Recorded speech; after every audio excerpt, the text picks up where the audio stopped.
Hello everyone, welcome to our YouTube channel. In this video, we will discuss our next application in the process of extraction. Before that, we have discussed 4 application. ये हमारी next 5th applications हैं. Total हमारी 6 application है. Application किसकी? Distributions law की. 4 हम discuss कर चुके हैं. इन दिस वीडियो हम डिस्कस करने वाले हैं हमारी एप्लीकेशन है इन दी प्रोसेस ऑफ एक्सट्रैक्शन. देखो ये एक इंपॉर्टेंट एप्लीकेशन है, क्वेश्चन पूछे जाते हैं यहाँ से. अब देखियो जो हमारे प्रोसेस ऑफ एक्सट्रैक्शन है ना, इसको हम 2 वे में यूज़ करते हैं. लैब में भी यूज़ करते हैं एंड इंडस्ट्रीज़ में. जो हमारे लेबोरेटरी होते हैं ना, उसमें तो हम फ्रिक्वेंटली यूज़ कर जाते हैं. जैसे हमारा कोई भी रिमूवल करने के लिए, जैसे कोई भी डिजोल्व ऑर्गेनिक सब्सटेंस है, किसी सॉल्यूशंस में डिजोल्व हो गया, एक्वा सॉल्यूशन में, किसी सॉल्वेंट के साथ में, जैसे आपका कोई बेंजीन है या ईथर है, इन सॉल्वेंट के साथ में वो डिजोल्व होगा. अब हम उसको रिमूव आउट करना है, तो उसके लिए हम in the process of extraction ये प्रोसेस यूज़ करते हैं लैब में. और जो हमारी इंडस्ट्रीज़ होती है ना, और इसमें क्यों यूज़ किए जाते हैं, क्योंकि हमें पता है कि जो पार्टीशन कोफिशिएंट की वैल्यू होती है ना ऑर्गेनिक कंपाउंड की, वो ज़्यादा फेवर करती है ऑर्गेनिक सॉल्वेंट के साथ में, तो हम आसानी से उसको रिमूव आउट कर सकते हैं. ठीक है, इसलिए हम एक्सट्रैक्शन प्रोसेस का यूज़ करते हैं इम्प्योरिटीज़ को रिमूव करने के लिए, प्रोडक्ट के लिए. जो हमारी इंडस्ट्रीज़ होती हैं वहाँ पे तो हम इस प्रोसेस का यूज़ करते हैं इम्प्योरिटी को रिमूव करने के लिए. हमारा कोई भी प्रोडक्ट है उसमें इम्प्योरिटी है, उसको हमें रिमूव आउट करना है, तब हम क्या यूज़ करेंगे, ये प्रोसेस यूज़ करेंगे. वो जो हमारे लैब है उसमें हम ऑर्गेनिक सब्सटेंस कोई डिजोल्व हो रहा है सॉल्यूशन, तो उसको रिमूव आउट करने के लिए. तो हमारे पास 2 कंडीशन होनी चाहिए. देखो जो ज़्यादा हम एफिशिएंटली रिमूव आउट कर पाएंगे इम्प्योरिटीज़ को भी. ठीक है, फर्स्ट तो क्या होना चाहिए, जो हमारे डिस्ट्रीब्यूशन कोफिशिएंट है, जैसे डिस्ट्रीब्यूशन कोफिशिएंट की जो वैल्यू है कि हम निकालते हैं, जो जैसे ये स्टार्टिंग में हमने देख लिया था क्या होता है. जो डिस्ट्रीब्यूशन कोफिशिएंट की वैल्यू है ना किसी भी सब्सटेंस की, जैसे हम एक्सट्रैक्ट कर रहे हैं किसी सॉल्वेंट से, देखो उसको हम एक्सट्रैक्ट मीन निकालना किसी सॉल्वेंट से. देखो एक्सट्रैक्ट कर रहे हैं किसी सॉल्वेंट में एंड एक हम दूसरा सॉल्वेंट लेंगे, तो वो दोनों की क्या होनी चाहिए, हाई वैल्यू फेवर करना. मीन्स आपका पास जो डिस्ट्रीब्यूशन कोफिशिएंट है ना सब्सटेंस का, बिटवीन किसके बीच में, extracting solvent and the solvent जिससे हमें उसको रिमूव आउट करना है, उन दोनों की सेम वैल्यू होनी चाहिए, और वो तभी उनकी फेवर करेगी एक्सट्रैक्टिंग सॉल्वेंट के लिए. ठीक है, तो आपको फर्स्ट क्या पॉइंट ये रखना है कि जो डिस्ट्रीब्यूशन कोफिशिएंट है किसी भी सब्सटेंस का, जो हमें निकालना है बिटवीन द एक्सट्रैक्टिंग सॉल्वेंट से एंड द सॉल्वेंट जो उसमें पहले से डिजोल्व है, उनकी वैल्यू क्या होनी चाहिए, हाई होनी चाहिए, तभी वो फेवर करेगी, हम ज़्यादा एक्सट्रैक्ट कर पाएंगे हमारे सॉल्वेंट में. जो के की वैल्यू है वो हाई होनी चाहिए. अब देखो सेकंड हमें पता है जितनी ज़्यादा, देखो ग्रेटर द डिस्ट्रीब्यूशन कोफिशिएंट, जो के की वैल्यू जितनी ज़्यादा होगी ना, उतना ही हम क्या एक्सट्रैक्ट कर पाएंगे, वो फेवर में करेगा ऑर्गेनिक सॉल्वेंट के, और उतनी ही अमाउंट हम क्या कर पाएंगे, ज़्यादा extract, greater amount will be extracting. तो आपको क्या देखना है, जितनी ज़्यादा के की वैल्यू होगी, ग्रेटर द वैल्यू ऑफ के, उतनी ही हम ग्रेटर अमाउंट एक्सट्रैक्ट कर पाएंगे हमारे सॉल्वेंट में.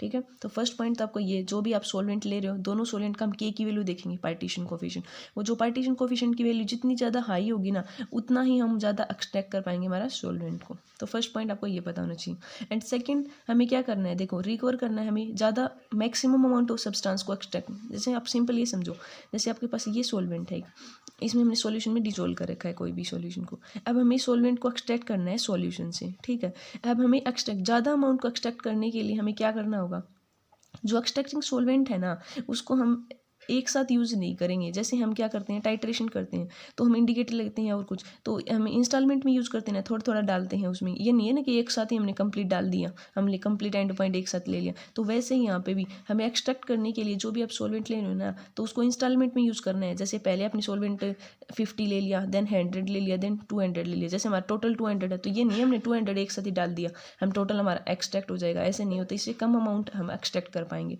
तो सेकंड कंडीशन क्या होनी चाहिए आपके पास, कि to recover maximum amount of substance, ज़्यादा अमाउंट सब्सटेंस के एक्सट्रैक्ट करने के लिए जो एक्सट्रैक्टिंग सॉल्वेंट ले रहे हैं ना, वो should not be use in one load. Mean एक साथ हम यूज़ नहीं करेंगे उसको, हम मैक्सिमम नंबर ऑफ इंस्टॉलमेंट में यूज़ करेंगे, तब हम ज़्यादा एक्सट्रैक्ट कर पाएंगे. तो कौन सा स्टेप आपको करना है, multi step extraction. Multi step extraction process आपको यूज़ करना है. ठीक है, वो ज़्यादा एफिशिएंट लेगा हमारे लिए. ठीक है, अब हम देखते हैं एग्जांपल से. जैसे हमने क्या करना है, सपोज कर लिया जैसे आपके पास इतना ग्राम प्रेजेंट है, जैसे 1 लीटर एक्वस सॉल्यूशन में, ये हमारे इतना 1 ग्राम सब्सटेंस ले लिया हमने, ए मान लो अमाउंट 1 ग्राम सब्सटेंस की, वो प्रेजेंट है 1 लीटर एक्वस सॉल्यूशन में. ठीक है, अब हमें एक्सट्रैक्ट करना है सब्सटेंस को विद ईथर. ईथर की ये सब्सटेंस है जैसे 1 ग्राम, इसको किसके साथ एक्सट्रैक्ट करना है, ईथर के साथ में. ठीक है, विद ईथर. हमने डिस्ट्रीब्यूशन कोफिशिएंट देख लिया पहले तो, कि ईथर का और जो एक्वस सॉल्यूशन वाटर के साथ में, वो जैसे नियरली 2 होता है. ठीक है।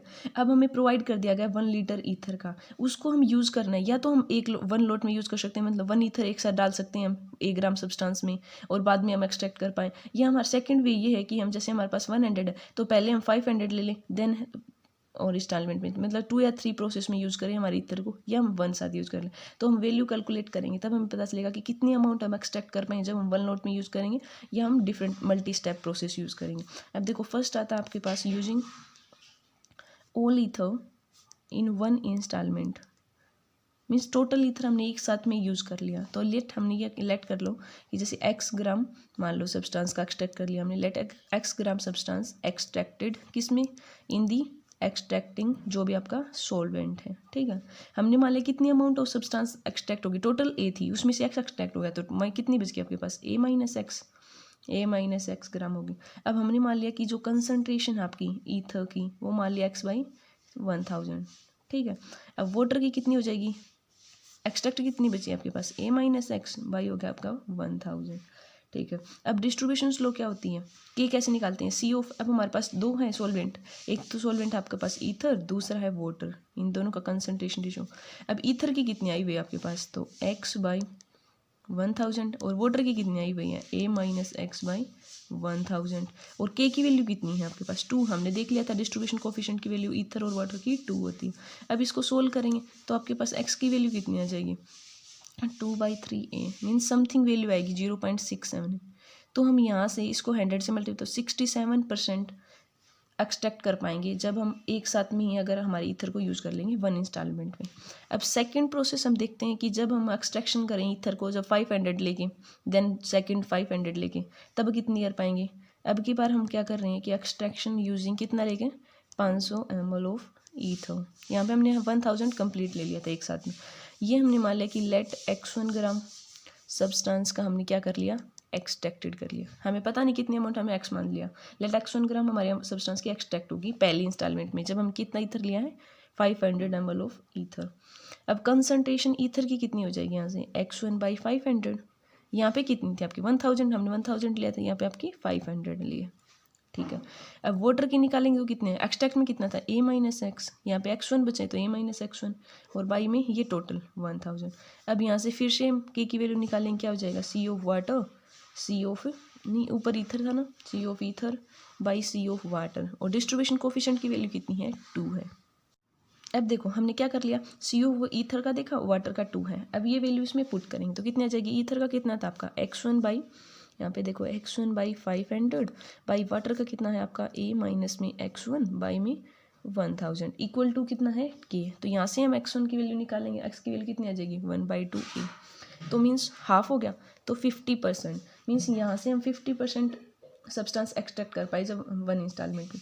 और लेफ्ट कितना बच जाएगा एक्सलेटर में, तो सब्सटेंस लेफ्ट इन एक्सलेटर में कितना हो जाएगा, a टोटल था, माइनस में कितना कर लिया हमने 1/2a, तो a माइनस एक्स था ना, x की वैल्यू पुट कर दी हमने a माइनस 1/2a, तो ये आ गया हाफ ऑफ a। तो हमने क्या कहना, अब हमने मान लिया कि 1 लीटर एक्वस सॉल्यूशन है, वो इतना सिल्वर कंटेन कर रहा है 1/2a, ये हमने जो सब्सटेंस लिया सिल्वर की यहाँ पे, ठीक है, इतना सब्सटेंस उसको हमने एक्सट्रैक्ट किया किसके साथ है 500 ml ईथर लेकर। अब सेकंड हमने मान लिया कि x2 ग्राम सब्सटेंस हम रिमूव कर रहे हैं एक्वस ईथर से, ठीक है, तब कंसनट्रेशन कितनी हो जाएगी ईथर की, अब हम x2 कर रहे हैं तो x2/500, और वाटर की कंसनट्रेशन निकालेंगे तो कितनी हो जाएगी हाफ ऑफ a माइनस में x2 जो वैल्यू है। अब हम वहीं k की वैल्यू निकालेंगे C ऑफ वाटर बाई ये C ऑफ वाटर, ये C of ether, distribution coefficient की वैल्यू 2 थी, ये वैल्यू पुट कर दो। अब ईथर के लिए कितनी वैल्यू आई थी आपके पास, अब देखो x2 बाई में 500 बाई में वाटर के लिए कितनी है हाफ ऑफ a माइनस में x2 बाई कितना है 1000 इक्वल टू कितनी है 2 वैल्यू, ठीक है। इसको जब सोल्व करेंगे तो यहाँ से हमारे पास x2 की वैल्यू आ जाएगी 1/4, 1/4 का मीन्स कितना है 25%, ठीक है। तो 25% तो यहाँ से एक्सट्रैक्ट कर लिया हमने ईथर लेयर से, और पहले कितना किया था 50, तो 50 और 25 कितना हो गया 75। तो मीन्स जब हमने 500 ml लिया ना ईथर को तब हम एक्सट्रैक्ट कर पाए हैं 75, और तब हमने कंप्लीट यूज़ कर लिया था 1000, तब हम कितना एक्सट्रैक्ट कर पाए थे 67। तो कौन सा ज़्यादा हुआ 75। तो इसका मतलब क्या हो गया कि हम इंस्टॉलमेंट में यूज़ करेंगे ना उतना ही ज़्यादा एक्सटेंड। अब यहाँ पे हमने 2 इंस्टॉलमेंट यूज़ की तब हम 75। अब इसी तरह से अगर आप 250 की इंस्टॉलमेंट बना लो मीन्स हाफ करना है, जैसे आपके पास टोटल था 1000, उसका हमने 4th में डिवाइड कर दिया तो 250 की एक बार यूज़ कर लिया, 250 4 टाइम करेंगे ना तब हम 93.75 इतना एक्सट्रैक्ट कर पाएंगे सब्सटेंस। 2 टाइम्स किया तब 75, 3 करेंगे तो और ज़्यादा, 4 करेंगे तो हम क्या कर रहे हैं कि जितनी आप इंस्टॉलमेंट की वैल्यू बढ़ा रहे हो ना, इंक्रीज़ कर रहे हो ना, तो उतनी ही हम एक्सट्रैक्ट ज़्यादा कर पा रहे हैं हमारी सब्सटेंस की। ठीक है, यहाँ से आप देख सकते हो कंप्लीट यूज़ का 67 मिला, 2 इंस्टॉलमेंट में यूज़ किया तो 75, 4 में करोगे तो 93 पॉइंट समथिंग। तो ठीक है, तो यहाँ से हम एक्सट्रैक्ट कर सकते हैं हमारे सब्सटेंस को, हमने के की वैल्यू पता होनी चाहिए। अब सेकंड हम देखते हैं कि कितना फॉर्मूला सब्सटेंस हमारा एन एक्सट्रैक्टेड रह जाता है। जैसे ये तो हमने एक्सट्रैक्ट कर लिया, जैसे टोटल 100 था आपका, आपने 4 इंस्टॉलमेंट ली तो टोटल 100 था, उसमें से 93 हमने एक्सट्रैक्ट कर लिया, तो बच गया कितना 7%। तो उसके लिए भी हम फॉर्मूला कैलकुलेट करेंगे कि इतना हमारा लेफ्ट बच जाता है एन एक्सट्रैक्टेड, जिसको हम एक्सट्रैक्ट नहीं कर पाते हमारे सॉल्वेंट से। ठीक है, तो उसके लिए हम जर्नल फॉर्मूला कैलकुलेट करेंगे। देखो जर्नल फॉर्मूला फॉर किसके लिए देख रहे हैं, सब्सटेंस लेफ्ट जो एन एक्सट्रैक्टेड, जिसको हम एक्सट्रैक्ट नहीं कर पाए। ठीक है, अब हम उसके लिए निकालेंगे कि कितने अमाउंट हमारी सब्सटेंस की जो एन एक्सट्रैक्टेड रहेगी। तो अब सपोज कर लिया हमने, एज्यूम कर लो डब्ल्यू वेट है इतना ग्राम सब्सटेंस का, प्रेजेंट है वी एम एल, इतनी हमने वॉल्यूम ले ली सॉल्यूशन में। ठीक है, कोई सॉल्वेंट आपने मान लिया, एज्यूम कर लिया हमने ए है। ठीक है, अब हमें एक्सट्रैक्ट करना है किसी दूसरे सॉल्वेंट के साथ में, 2 सॉल्वेंट होंगे तभी हम एक्सट्रैक्ट करेंगे। जैसे दूसरा सॉल्वेंट हमने मान लिया बी है। ठीक है, इसके भी हमने मान लिया कि वी वॉल्यूम इतनी, वी एम एल ले लो इतनी वॉल्यूम है। के हमने उनका कोफिशिएंट की वैल्यू निकाली, पार्टीशन कोफिशिएंट की, दोनों ए और बी के बीच की के की वैल्यू निकाल ली हमने। ठीक है, अब हम क्या मान रहे हैं कि हमने मान लिया कि लेट कर लिया कि W1 है ना वेट अमाउंट सब्सटेंस का, वो बच गया सॉल्वेंट में। एज्यूम कर लो कि let W1 gram of substance left unextracted, इतना बच। अब हमें देखो डिस्ट्रीब्यूशन कोफिशिएंट की वैल्यू निकालेंगे के, वो क्या हो जाएगा कि कंसंट्रेशन सब्सटेंस की पहले वाले सॉल्वेंट ए में कितनी है और कंसंट्रेशन सॉल्वेंट की बी में, क्योंकि 2 सॉल्वेंट लिए हैं, के की वैल्यू निकालेंगे। तो फर्स्ट हमें पता है कंसंट्रेशन क्या होती है, weight in gram by volume in solution. तो वेट हमने पहले का कितना था W1 by volume of solution in litre, and concentration of B की कितनी हो जाएगी, टोटल सपोज कितना किया था हमने W, कैपिटल W, और कितना हमने एक्सट्रैक्ट कर लिया W1 जो ओरिजिनल सॉल्वेंट्स ने, तो कैपिटल W माइनस में स्मॉल W1 बाई क्या है आपका वॉल्यूम इक्वल टू आ गया के क्यू। अब इसको क्रॉस मल्टीप्लाई करेंगे तो यहाँ से आपके पास W1 की वैल्यू आ जाएगी स्मॉल कि के जो V है बाई के वी प्लस में V इंटू में W, ये आ गया स्मॉल W1 की वैल्यू। अब सेकंड एक्सट्रैक्शन में, ये तो हमारी फर्स्ट एक्सट्रैक्शन हो गया भाई, इतना हमारा अनएक्सट्रैक्टेड रह गया। अब सेकंड में हम यूज़ कर रहे हैं कि बाद में हमने दोबारा एक्सट्रैक्ट किया, तो सेकंड में हमने मान लिया कि W2 ग्राम एन एक्सट्रैक्टेड रहेगी सॉल्वेंट में हमारे फर्स्ट में, तो उसके लिए भी सेम क्या हो जाएगा WT इंटू में वॉल्यूम ऑफ सॉल्यूशन बाई में फर्स्ट में से सेकंड वाला माइनस, ये इतना एक्सट्रैक्ट रहा है, और बाई क्या है V, इसके लिए भी हमने के की वैल्यू, तो यहाँ से आप W2 की वैल्यू निकाल लेंगे, तो यह आ जाएगा W1 इंटू में के वी बाई में के जो वॉल्यूम है प्लस में, क्रॉस मल्टीप्लाई करनी है, कुछ नहीं है सिंपल, यहाँ से हमने W2 की वैल्यू निकाल ली, यहाँ से W1। अब हमने आप देखो W2 किसके इक्वल है, W1 इंटू के वी बाई के वी प्लस वी, के यहाँ पे क्या है distribution coefficient, V volume of solution. ठीक है, अब देखो W ये वाले W1 की वैल्यू यहाँ पे पुट कर दो आप, तो क्या आ जाएगा, देखो W2 इक्वल टू ये W1 की वैल्यू यहाँ पे पुट करोगे तो क्या आ जाएगा, कैपिटल W इंटू में क्या है आपके पास के वी बाई में कैपिटल V प्लस में V इंटू में के वी बाई में के वी प्लस में V, तो ये क्या सेम थिंग है तो स्क्वायर हो जाएगा, तो कितना आ गया W2 इक्वल टू W1 के वी बाई में के वी प्लस में V, इसका क्या हो गया स्क्वायर हो गया। ठीक है, तो ये जर्नल फॉर्मूला हो गया हमारे पास कि अमाउंट ऑफ सब्सटेंस जो रिमेन एन एक्सट्रैक्टेड रह जाती है हमारे, ये देखो 2 है ना यहाँ पे एन है, इसको हम जर्नलाइज कर सकते हैं, क्या फॉर्मूला हो जाएगा आपके पास WN equal to capital W K V by में के वी प्लस में V, यहाँ पे n, यहाँ पे हमने 2 बार एक्सट्रैक्ट किया ना तब n की वैल्यू 2 आ गई थी। इफ nth एक्सट्रैक्शन कर रहे हैं हम, n की जगह आप 2 भी 2 बार एक्सट्रैक्ट करके देख रहे हो, 3 बार कर रहे हो तो सोन, तो ये जर्नल फॉर्मूला हो गया आपका n एक्सट्रैक्शन का, W1 equal to W K we plus V into में n।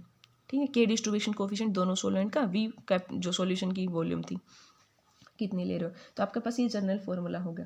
ठीक है, अब हम जो एक्सट्रैक्शन का जो प्रोसेस होता है ना, वैसे हम एक प्रोसेस होता है पार्केज, उसके लिए भी यूज़ करते हैं, वो प्रोसेस होता है उसमें हम ना डीसिल्वराइजेशन करते हैं लेड का। ठीक है, मींस लेड में से हम सिल्वर को रिमूव आउट करते हैं, एक प्रोसेस होता है वो आप डिटेल से देख सकते हैं। वैसे आपको एग्जाम में आ जाए तो आप कंप्लीट ये डिस्कस करेंगे, पहले बताएंगे in the process of extraction lab में कहाँ यूज़ करेंगे हम, इंडस्ट्री में कहाँ करेंगे, फिर लैब के लिए आप बता दोगे इंडस्ट्री, फिर आपका एक्सट्रैक्शन के लिए देखोगे कि इंस्टॉलमेंट में हमें टू कंडीशन बताओगे, फिर 1 इंस्टॉलमेंट में लेके दिखाओगे कि इतना एक्सट्रैक्ट कर पा रहे हैं, फिर आप सेकंड में लेके दिखाओगे एंड देन आप एन एक्सट्रैक्शन का भी एक जनरल फॉर्मूला कैलकुलेट करके आओगे। आई होप आपको समझ आया होगा। Thanks for watching my channel.